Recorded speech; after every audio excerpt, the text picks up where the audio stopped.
दोस्तों साथियों जी सिंध दोस्तों गुज़िरियल हफ़्ते जेको असां सिंध जी क़ौमी तहरीक खे फ़लस्तीन सां भेट ॾेई सम्झण जी कोशिशि कई हुई। उन खां पोइ कुझु दोस्तनि मूंखे मैसेजिस में फ़ोन ते चयो त माज़ी क़रीब में वेझे माज़ी में सिंध में मुताले जो या माज़ीअ वांगुरु स्टडी सर्किल्स जो रवाजु कुझु घटिजी वियो आहे। ख़ासि करे जेको नौजवान नस्ल आहे हाणे टीनेजर उनखे माज़ीअ जे क़ौमी जदोजहद या तहरीकनि जे एतिरी ॼाण कोन्हे। उन करे सिंध जी क़ौमी तहरीक ते बि थोरी गुफ़्तगू कजे त अॼु असां क़ौम ऐं सिंध जी क़ौमी तहरीक जूं थोरियूं बुनियादी ॻाल्हियूं ॻाल्हाइण जी गुफ़्तगूअ में आणण जी कोशिशि कयूं था। हाणे जीअं तव्हां असां सभई ॼाणूं था त सिंध पंहिंजी हिकिड़ी जुदा शनाख़्त सां त दुनिया जे नक़्शे ते दुनिया जे तारीख़ में तमामु ॾिघे अरसे खां मौजूदु आहे। जॾहिं ख़िता तहज़ीबुनि जे सिविलाइज़ेशन जे हवाले सां सुञाता वेंदा हुआ उन वक़्तु बि सिंध पंहिंजी जुदा तहज़ीब सां मौजूदु आहे। हज़ारे साल अॻु में जॾहिं चंद ई वॾियूं तहज़ीबूं तारीख़ ॿुधाए थी, जीअं दजला फ़रात जी तहज़ीब आहे ऐं इहो बि असां ॼाणूं था त उहे तहज़ीबूं दरियाहनि जे किनारनि ते थियूं। मिस्र जी तहज़ीब आहे नील जे किनारे ते थी।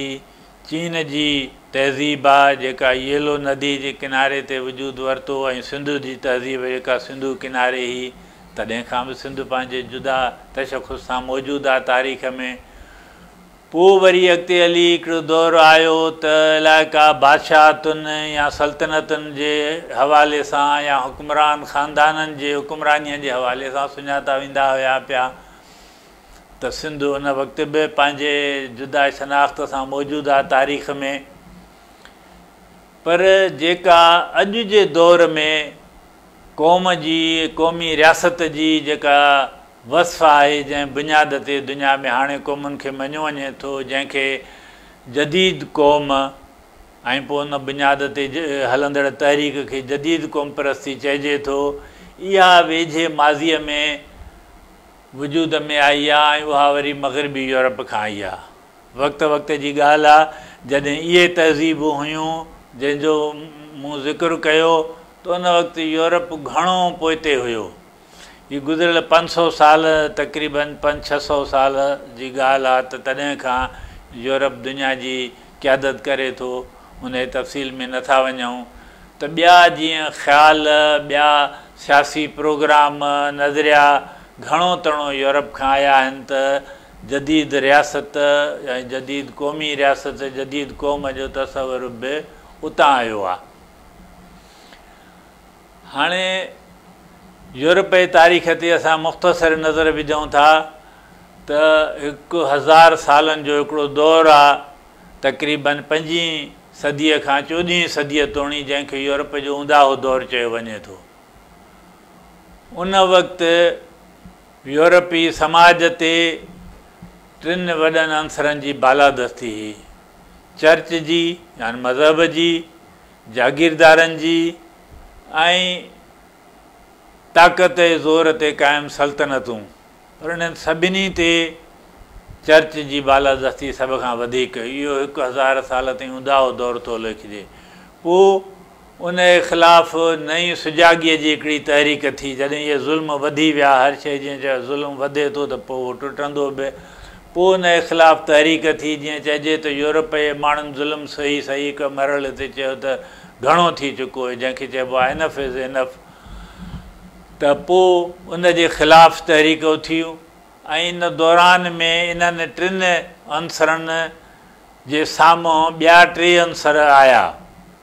सेक्युलरिज़म आयो, चर्च जी जाइ ते जागीरदारीअ जी जाइ ते सनत वापारु आयो ऐं जेके सल्तनतूं वॾियूं उहे बि टुटियूं ऐं पोइ क़ौमी रियासतूं ठहियूं।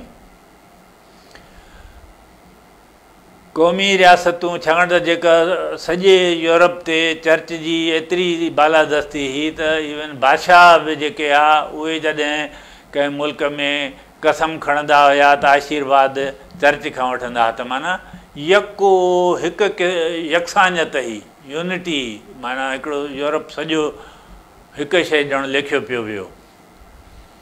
त पोइ उहा जीअं जीअं उनजो ज़ोर टुटंदो वियो त क़ौमी रियासतूं वजूद वठण जो हिकिड़ो अमल शुरू थियो। इहो ख़ुदि हिकिड़ो वॾो डिघो अमल आहे।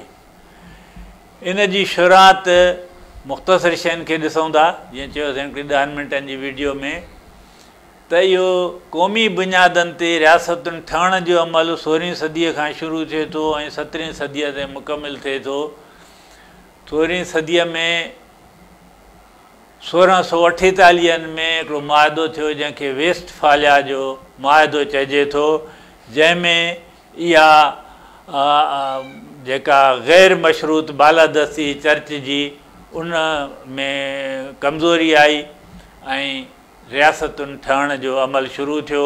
ऐं पोइ इहो 1789 में फ्रांस जे इनक़लाब सां चइजे त मुकमिल थियो, माना मुकमिल तौर ते क़ौमी रियासत जी शकिल उन महिल उभरी आई, या इहो चइजे त दुनिया जे नक्शे ते क़ौमी रियासत अचण जो हिकिड़ो इहो ऐलान हो फ्रांसीसी इनक़लाब।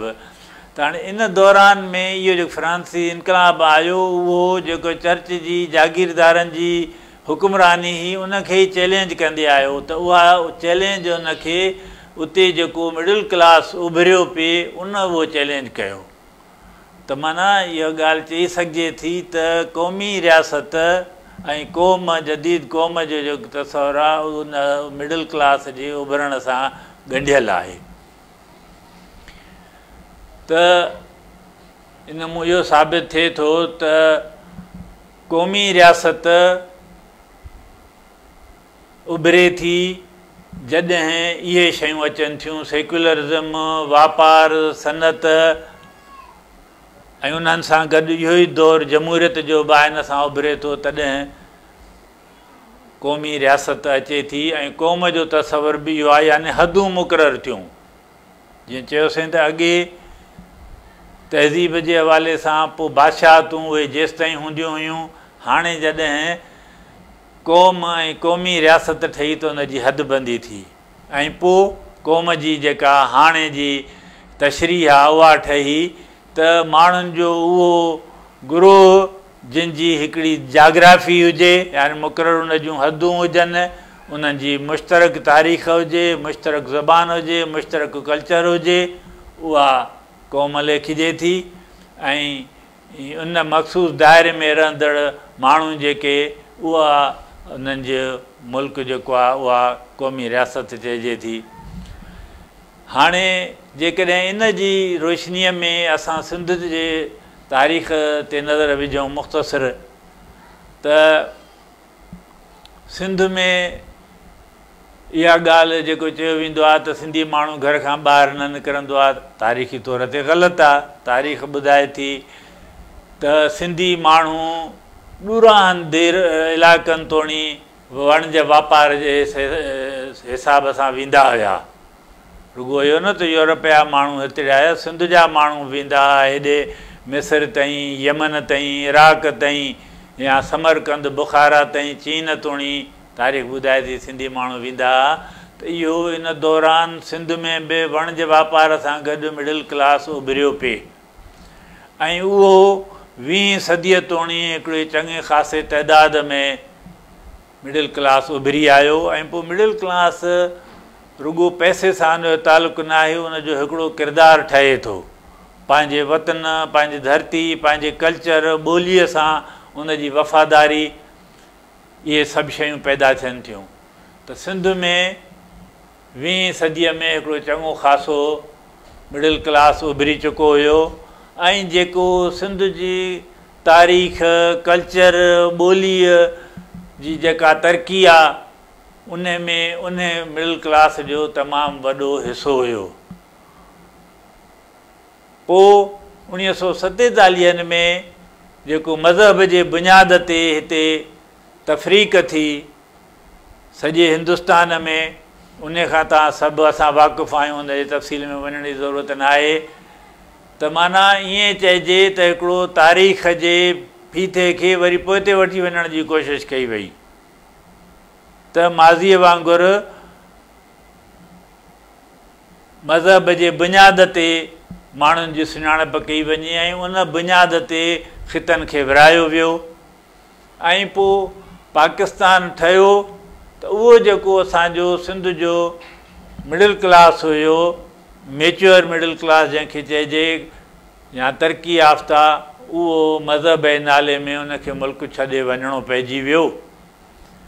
ऐं हिते जेका सूरत हाल मिली उहा समाजी तौर ते हिकिड़ी जदीद क़ौमी तहरीक जे लाइ मौज़ू न हुई, फेवरेबल न हुई। इन पाकिस्तान जी रियासत जेका हथरादू ठाही वई, उन ते पहिरें ॾींहं खां वठी उन्हनि टिनि अंसरनि जी बालादस्ती आहे जिन जी ऊंदाहे दौर में यूरोप ते बालादस्ती हुई, यानी जिन जे करे यूरोप खे ऊंदाहो ख़ितो तसवुरु कयो वेंदो हो, पाकिस्तान ते पहिरें ॾींहं खां उन्हनि टिनि अंसरनि जी बालादस्ती रही आहे। यानी जागीरदार जी, मज़हबी माण्हुनि जी ऐं ताक़त जे ज़ोर ते रियासत जी, जेका बंदूक जे ज़ोर ते क़ाइमु रियासत आहे, इहे टई अंसर आहे यूरोप में, उन्हनि जी हितड़े रही आहे। ऐं उन जे करे हितड़े क़ौमी सवाल शिदत सां मौजूदु आहे। यूरोप जॾहिं इहा तरक़ी कई त उन क़ौमी सवाल खे हल कयो। हिते जीअं पोइते तारीख़ खे वठी वञण जी कोशिशि कई वई त क़ौमी सवाल हल थियण जे बजाए अञा वधीक मुंझियो, वधीक शिदत सां उहो उभरियो आहे। ऐं उन ते पाण वरी ॿिए दफ़े तफ़सील में मौक़ो मिलियो त ॻाल्हाईंदासीं। वेझे माज़ीअ खां असां वाक़ुफ़ बि आया आहियूं। ऐं पाकिस्तान में जमहूरियत बि इन करे नथी अचे, छाकाणि त जीअं असां ॾिसी आयासीं त यूरोप में जॾहिं इहे टे अंसर शिकस्त खाइनि था ऐं उन जे जाइ ते नवां टे अंसर सेक्युलरिज़म, सनत, वापार ऐं क़ौमी रियासतूं ठहनि थियूं, इन ई अमल दौरान यूरोप में जमहूरियत थी अचे। जॾहिं इहे टई शयूं हिते मौजूदु न हूंदियूं त जमहूरियत न ईंदी। इहो माण्हुनि खे सिर्फ़ु ख़्वाब ॾेखारिया था वञनि। इहे हिकिड़ो तफ़रीह आहे त जागीरदार बि हुजनि, मज़हबी बालादस्ती बि हुजे रियासत ते, बंदूक जे ज़ोर ते बि रियासत क़ाइमु हुजे ऐं उते जमहूरियत बि हुजे। जमहूरियत इन करे नथी अचे। ऐं पोइ सिंध में हिकिड़े पासे या रियासत जा इहे टे फैक्टर हुया, ज़ाहिर आहे सिंध पाकिस्तान जो हिसो थी, त उन्हनि टिनी जो असरु हिते वधियो। ऐं असांजो हिते जो मिडिल क्लास जेको जदीद क़ौम जे तसवुर खे ऐं क़ौमी तहरीक खे हथी ॾींदड़ आहे, उहो हलियो वियो। त हिते सिंधी माण्हू जेके धरती धणी हुआ, उहे थुले लेखे हिकिड़ा ज़मींदार रहिजी विया। जागीरदार जेको जागीरदार ई पंहिंजी फितरत आहे त उहो हमेशह वक़्त जी इस्टेब्लिशमेंट जो साथारी थींदो आहे। हिकिड़ो उहो रहियो, ॿियो हाई मिसकिन रहिजी वियो, मिडिल क्लास न रहियो, जंहिंजे करे असां ॾिसूं था त 50 जे ॾहाके में हिते सिंध में क़ौमी तहरीक न ॼण बराबरि थी अचे। पोइ 60 जे ॾहाके में जॾहिं उन्हनि हारियुनि जा ॿार यूनिवर्सिटियुनि में आया त उन वक़्तु असांखे नज़र अचे थो त क़ौमी सवाल कर खणी उभरियो आहे। ऐं पोइ उहे जॾहिं ॿाहिरि निकिता आहिनि 70-80 जे ॾहाके में ज़िंदगीअ जे मुख़्तलिफ़ शोबनि में उहे जीअं जीअं दाख़िल थींदा विया आहिनि त क़ौमी तहरीक बि वधीक असराइती नज़र अचणु लॻी आहे। ऐं लॻे पई उहो जीअं जीअं असांजो मिडिल क्लास उहो ठहंदो, पर थियो ईअं त जेको असां चयोसीं न फ्रांस जो इनकलाब आयो मिडिल क्लास जो, त उहो बि शहरनि खां आयो हो। त हिते असांजा जेको मिडिल क्लास हुयो शहरनि मां हलियो वियो, न रुॻो उहो हलियो वियो, पर उन जे जाइ ते वॾे पैमाने ते ॿाहिरां माण्हू आयो जंहिं शहरनि ते शहरी ज़िंदगीअ ते कब्ज़ो कयो।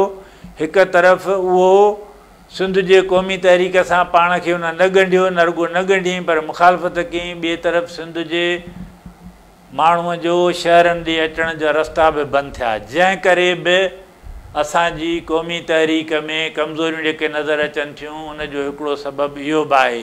ऐं जीअं जीअं इहो क्लास असांजो वधंदो तीअं तीअं असांजी क़ौमी तहरीक में वाधारो ईंदो।